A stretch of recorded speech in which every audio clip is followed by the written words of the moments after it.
In this lesson, we're going to continue in FREECAD and explore the BIM architecture workbench.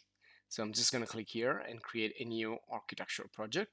And we're going to leave the part of modeling with part design and the sketcher, but we can still use tools that we learned from other workbenches in BIM architecture or BIM. So BIM stands for Building Information Modeling, and we can consider this to be an evolution of the CAD computer-aided design. So this is what we usually do in CAD or 2D graphics, and then we have CAM or computer-aided manufacturing. So this is parametric modeling and designing like for industrial design and prototyping, etc., etc. While BIM or the building information modeling, it's a new system of not only designing for architecture. So let me type this well, building information modeling. So this is also for managing architectural project. So it's a more complex and complete way to create projects.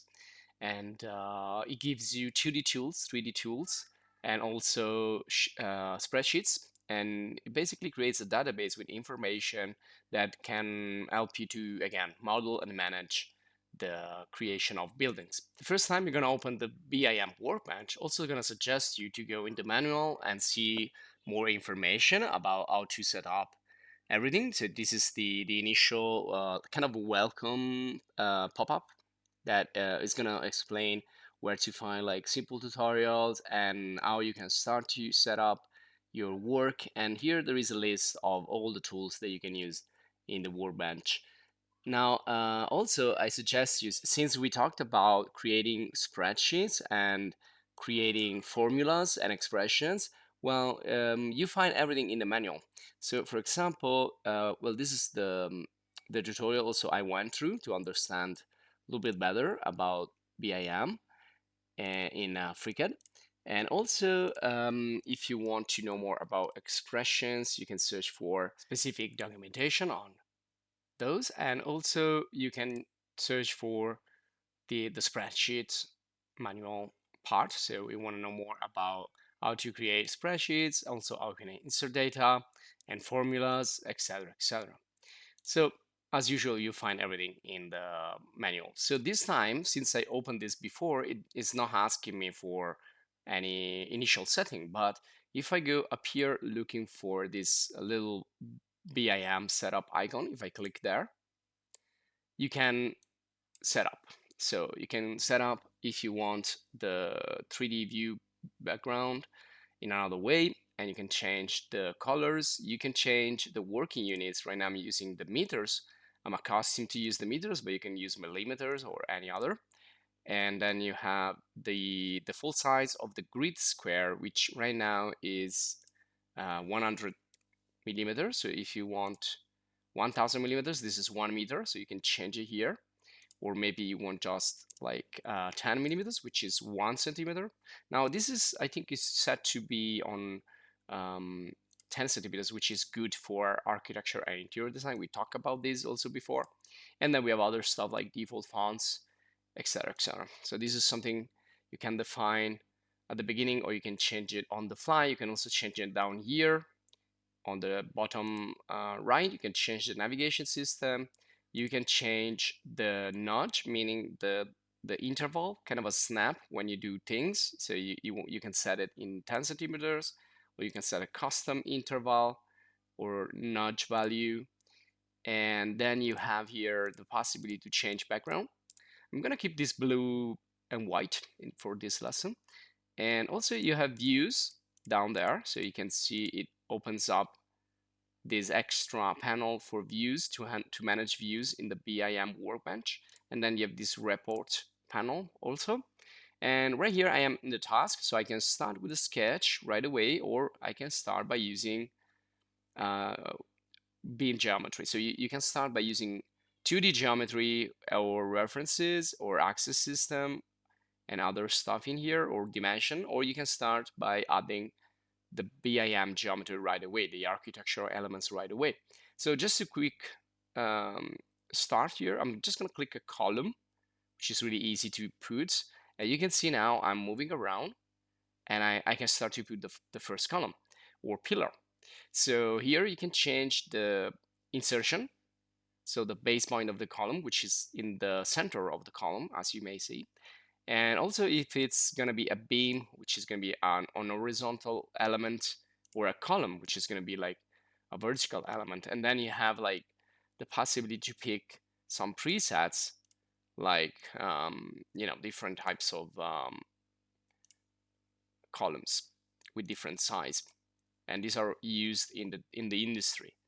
And these come with the predefined length with not the height. You can change the height. So let's make it like 3 meters, so 3000. And I'm just gonna click it in here just to show you quickly what's gonna happen. Well, what's gonna happen is it's gonna create a 2D drawing, and together is gonna be a 3D element.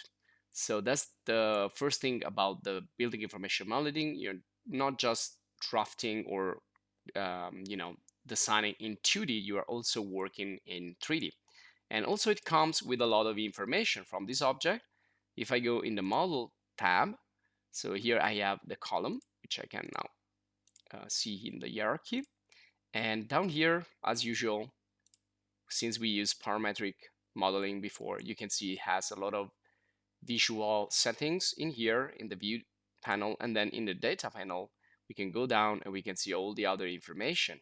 So if it has like offsets, or down here in the structure, what's the height, and I can change the height right away. I can make it 4 meters, and then what's the length, and what's the profile I'm using, and so on.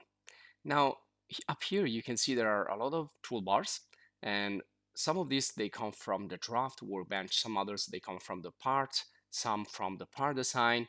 But we have snaps, we have different ways we can draw, and then we have annotation, and we have transformation and editing. So for example, if I want to multiply this pillar to create a building, I can use, for example, the array.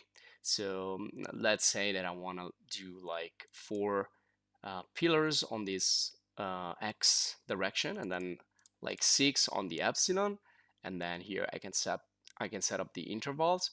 So let's say, oh, actually I need to do a couple of times this. So the first time I'm just going to work with the x, so the interval is only going to be in the x. So let's say I want to put this every like 4 meters of 4000 millimeters, and let's run the first array. So you can see the result right here, and then I can perhaps array a second time, and this time I'm just going to use the epsilon. So I'm going to put 0 here, and on the epsilon I'm going to put like 6000, and just press enter. Sorry, that's wrong. So you can see they're too close together. So I'm going to fix this. As usual, I can fix it directly in the parameters. So everything is parametric, everything is changeable. Just need to see where the problem here is in the epsilon interval. So I'm going to change this from 100 to 6000, and there you go. So this could be like a base for my building. Now the more important things in architecture are vertical elements like this, and then like horizontal elements, which are floors and roofs. So let's create a floor right away. So I'm going to go here into the top, and usually we work on the top view, we work on the plan view. This is a little bit rotated, so I'm just going to rotate it a little bit.